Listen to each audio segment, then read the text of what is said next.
पोलिसांनी आपली कार्यक्षमता दाखवली असती तर ही हत्या टळली असती।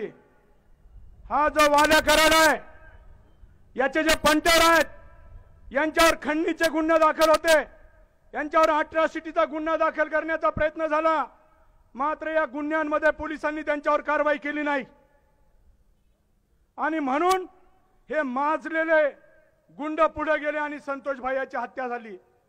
मग माझा प्रश्न आहे, पोलीस जबाबदार नाहीत? पोलिसांवर आक्षेप नोंदवायचे नाहीत? अरे चांगल्या पोलिसांचा सन्मान करू, कर्तबगार पोलिसांना डोक्यावर घेऊ, पण ज्यांनी माती खाली त्यांना का संरक्षण द्यायचं? कोणत्या पोलीस अधिकाऱ्यावर कारवाई झाली, कोणत्या पोलीस कर्मचाऱ्यावर कारवाई झाली, कोणी विचारणार नाही? आणि संतोष भैयाच्या हत्येपर्यंत या लोकांची मजल कशामुळे गेली? यांनी अनेक खून पचवले, अनेक अत्याचार बलात्कार पचवले। अरे हा कराडचा पोरगा, याच्यावर पोक्सो दाखल करण्याचा प्रयत्न करते, त्याच जातीतील आमची एक भगिनी, तिला अजून न्याय मिळत नाही। अनेकांचे मुर्दे पाडले, त्यांना न्याय मिळाला नाही आणि एवढी अमाप संपत्ती या लोकांनी नंगा नाच माजवत जमा केली। माझा तुम्हाला प्रश्न आहे, एवढी मोठी कोट्यावधीची संपत्ती, जरांगे पाटलांना विनंती, जरांगे पाटलांनी स्टेजवर यावं। जरांगे पाटील, जरांगे पाटलांना विनंती आहे, जरांगे पाटलांनी स्टेजवर यावं। जरांगे पाटील स्टेजवर या।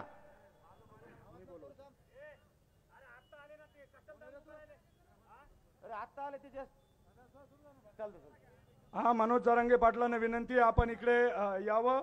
आपण समाजाचं नेतृत्व आहात, आपल्याला विनंती, आपण इकडे यावं। बांधवांनो, एवढी कोट्यावधीची माया जमा केली या वाल्या कराडने आणि त्याच्या ह्या सगळ्या गुंड पंटर लोकांनी। माझा तुम्हाला सवाल आहे, यांना कोणी राजकीय वर्चस्व, यांना कोणी राजकीय पाठबळ नसतं तर एवढी संपत्ती हे गोळा करू शकले असते का? मला उत्तर पाहिजे।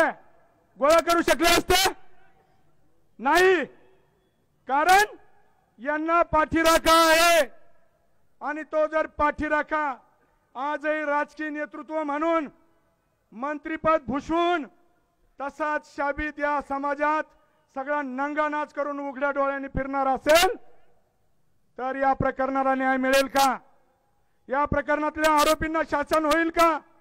मला आणखी एक महत्त्वाची गोष्ट आपल्याला सांगायची आहे। एक आरोपी कृष्णा आंधळे, याला अजून अटक झालेली नाही, पण माझी खात्रीला एक माहिती आहे, हा आरोपी 29 डिसेंबर ते 3 जानेवारी हा आरोपी संभाजीनगर मध्ये, छत्रपती संभाजीनगर मध्ये लपून बसलेला होता। ही माझी खात्रीला एक माहिती आहे। अतिशय वरिष्ठ अधिकाऱ्याला मी ही माहिती पुरवली। हे लोक एका बिल्डिंग मध्ये, एक बिल्डिंग 3 मजली बिल्डिंग, प्रत्येक बिल्डिंग मध्ये 2 फ्लॅट आणि ही सगळी बिल्डिंग घुले आंधळे नावाच्या लोकांची। या बिल्डिंग मध्ये हे लोक रात्री 2 वाजता यायचे, तोंडाला रुमाल बांधलेले, काळी स्कॉर्पिओ, निनावी नंबर नसलेली स्कॉर्पिओ, एक एक जण उतरायचा आणि फ्लॅट मध्ये जायचा। फ्लॅटचं लाईट लावत नव्हते, शेजारच्या गाडीला धक्का लागला, शेजारचे भांडायला लागले तर हे लोक एका शब्दाने सुद्धा त्यांना उत्तर दिलं नाही। ही सर्व माहिती आम्ही पोलिसांना पुरवली, वरिष्ठ अधिकाऱ्यांना पुरवली। तो वरिष्ठ अधिकारी बिचारी प्रामाणिक असेल, पण खाली कारवाई करायला लावायची तर ते कोण आहेत? ते किती प्रामाणिक आहेत? त्यांच्या निष्ठा कोणाशी आहेत? या राज्याच्या जनतेशी आहेत का? या राज्याच्या सरकारशी आहेत की आपल्या जातीशी आहेत? हे फार महत्त्वाचं असतं। त्या दिवशी रात्री तो आरोपी आणि ती काळी स्कॉर्पिओ त्या ठिकाणी आली नाही बांधवांनो, आणि हे सगळे आरोपी निसटले। सकाळी पुन्हा तो आरोपी आला। मला आजूबाजूच्या लोकांनी सांगितलं, साहेब आम्हाला आमच्या डोळ्यांवर विश्वास आहे, या ठिकाणी हा कृष्णा आंधळे सकाळी परत येऊन गेला, त्याचे काय वस्तू असतील, पैसा अडकाय, तो 3 मिनिटात घेऊन फरार झाला। या पोलिसांनी, या वरिष्ठ अधिकाऱ्यांनी काय उत्तर दिलं? म्हणे ते वाळू तस्करीतले लोक होते। माझा तुम्हाला सवाल आहे, वाळू तस्करीतले लोक शहरातल्या एखाद्या बिल्डिंग मध्ये एखाद्या फ्लॅटवर रात्री 2 वाजता अशा पद्धतीने प्रवेश करतील का? मग हे पोलिसांना कळत नाही? पोलिसांच्या वरिष्ठ अधिकाऱ्यांना कळत नाही? त्या दिवशी मी निर्णय घेतला, मी सत्ताधारी पक्षाचा प्रवक्ता आहे, तरी पण निर्णय घेतला, एवढी भाड खाल्ली जात असेल तर आमच्या एका बांधवाला न्याय देण्यासाठी रणांगणात उतरणार. का उतरायचं नाही? अरे सरकारमध्ये म्हणून या पद्धतीने जर पोलीस प्रशासन या प्रकरणाचा तपास करणार असेल तर ही जनता रस्त्यावर उतरणार. हे वादळ आणखी मोठं होणार. अरे तुम्ही नराधमांना पाठीशी घालण्यासाठी या बोक्यांना ज्यांनी पोसलंय, या बोक्यांना ज्यांनी माजवलंय, त्या राजकारण्यांना पाठीशी घालण्यासाठी तुम्ही जातीचं भांडवल करत असाल आणि जातीचे मोहरके पुढे करून आंदोलन करत असाल तर तुम्ही कुठे घेऊन चाललात महाराष्ट्राला? या शिव फुले शाहू आंबेडकरांच्या महाराष्ट्राला काय करतायत? नक्की तुम्ही कोणत्या दिशेने नेतायत? माझा तुम्हाला सवाल आहे, मराठा बांधवांनो, जर तुमच्या जातीत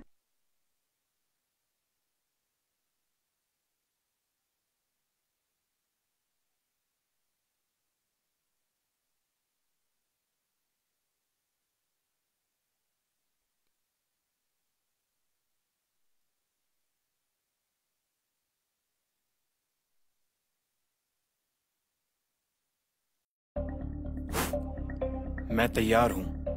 मी तयार आहे.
Hello check SC ST OBC NTB NTC SBC open सगळ्यांच्या जागा वाटण्यात दिला आणि एका जातीचे शिक्षा केले. उच्च न्यायालयाने यावर आदेश दिला, मात्र उच्च न्यायालयाचा आदेश सुद्धा गुंडाळला गेला.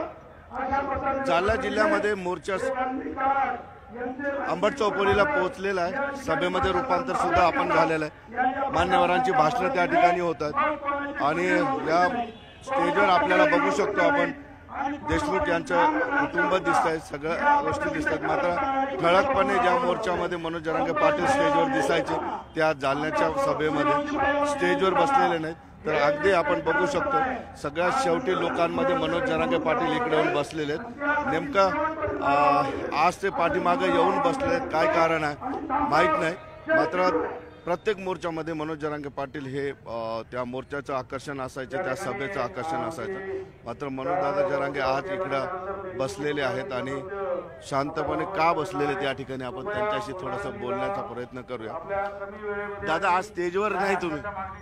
समाज आज माझे काय समाजात बसायचं कधी पण मी कधी जमिनीवर आहे कधी पण. मला काय मी फाटका माणूस गरिबांचे न्याय देणं काम करतो. माझा कधी काही अट्टास नसतो. माझ्या संतोष देशमुख साहेबांना संतोष भैयांना न्याय देणं माझी जबाबदारी. जातीवाद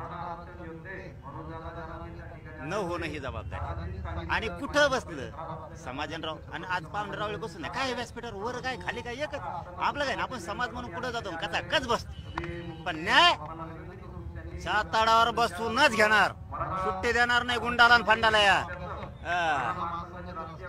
पण तुम्ही स्टेजवर नाही याचे वेगळे अर्थ काढले जाऊ शकतात. स्टेज वेगळा ते काय म्हणतात या म्हणतात ना काय म्हणतात बिचारे विनंती केली त्यांनी वारंवार. बिचारे काय म्हणतात याच म्हणतात ना मला दवाखान्यात जायचं होतं तिथूनच पण काही आयोजक बांधवांचं म्हणणं होतं तिथोर चला म्हणून आम्ही मागं बसलो मला मागच्या मागत हळूच दवाखान्यात जाऊ. हा बघ हे तर पक्षाचे सत्ताधाऱ्यातले यांना विचारा हे ठरलेलं आहे का नाही. पण मी उठलो आता दवाखान्यात जायचं गप्पा गप्पात लोक उठून निघायला लागले म्हणून मी परत खाली बसलो. हे एवढंच कारण बाकी काय नाही. ओके चलो धन्यवाद. पण स्टेजवर आज काय वेगळी मंडळी म्हणून तुम्ही स्टेजवर जाण्यास टाळलं. नाही वेगळे काय सगळा समाज सगळे समाजाचे आहेत ना ते का लोकांचे आहेत. ते समाज आहेत मी समाज आहे ते समाज आहे मी समाज आहे ते समाजासाठी काम करतात मी समाजासाठी काम करतो. फक्त मी फाटक्या कपड्यातल्या शेतात चिखलात काट्या कुट्यात उन्हात वादळात वाऱ्यात काम करणाऱ्यांचं गरिबांचं काम करतो.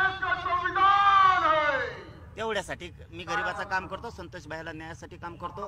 धनंजय देशमुखांना धमकी दिली म्हणून त्या गुंडाला बोललोय मी गुंडाला जातीवाद नाही करत लक्षात ठेवा. आयुष्यात करणार नाही कधीच वंजाऱ्याला बोललो नाही धनगराला नाही दलिताला नाही मुस्लिमांना नाही ते तसलं करत नाही मी. गोरगरीब मराठ्यांच्या लेकराला न्याय देण्याचं काम आरक्षण देऊन मी काम करणार म्हणजे करणार. त्याच्यात माझा फाटक्या गरीब मराठ्यांचं भविष्य त्याच्यात दडलेलं श्रीमंती त्याच्यात दडलेली. माझ्या मायबाप मराठ्यांच्या पायात चप्पल नसणाऱ्या गरिबांसाठी लढतो. कष्ट करणाऱ्या काबड कष्ट करणाऱ्या रात्र त्या गरिबांसाठी लढतो मी. एसटी ड्रायव्हर ट्रक ड्रायव्हर रिक्षा ड्रायव्हर टपऱ्यावले हॉटेलवाले लोक मजूर शेतकरी या गरिबांच्या लेकरांसाठी लढणारा मनोज जरांगे. डॉक्टर पोलीस महसूलमध्ये असणारे वकील या गरिबांच्या लेकरांसाठी लढणारा आलेल्या बऱ्याच वर काही जोडू नका बाबा. मला तिथूनच वापस जायचं होतं पुढून मोतेबाग पासूनच आणि मी सांगितलं होतं पण त्यातले दोन आयोजक असं म्हणले तिथवर चला म्हणून मी थोर आलो मागं बसलो याच्यासाठी की म्हणलं आपल्याला दवाखान्यात जायचं आणि परत ते कुठून गेला असता ते अर्धवट झाला असतं. मला कालच माझी तब्येत खराब होती हे तुम्हाला आपल्या चॅनलला दाखवलेलं उठलो पोट्टे उठले पुन्हा खाली बसलो. पण इथं आलेल्या बऱ्याच लोकांना जवळपास सगळ्यांना तुमचं भाषण ऐकायचं असतं तुमचे विचार ऐकायचे असतात. तुम्ही भाषण करणार की नाही. तब्येत बरोबर नाही.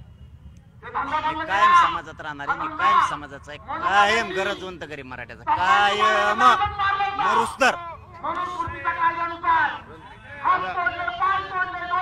याच्यामध्ये असं आहे की मनोज हाकेंनी जे प्रतिमोर्चे काढले होते आता त्याला दलित समाज कुठेतरी विरोध करतोय त्यांना भाषण करू दिलं नाही. जातीवाद्याला कधीच लोक जवळ करत कधीच.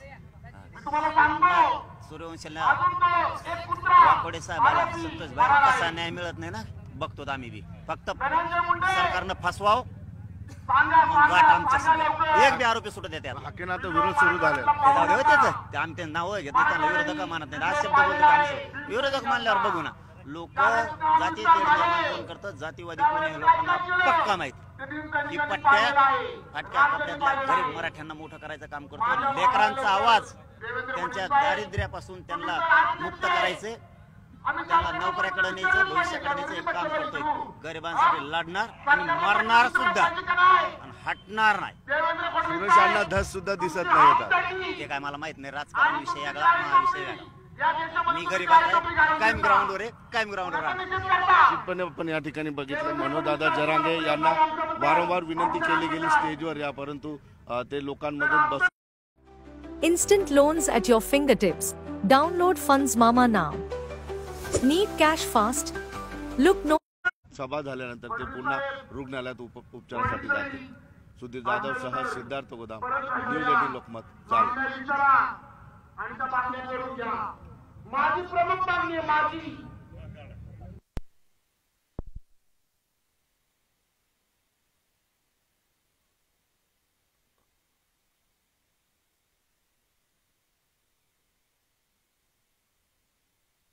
दुसरा मुद्दा घेतो आता.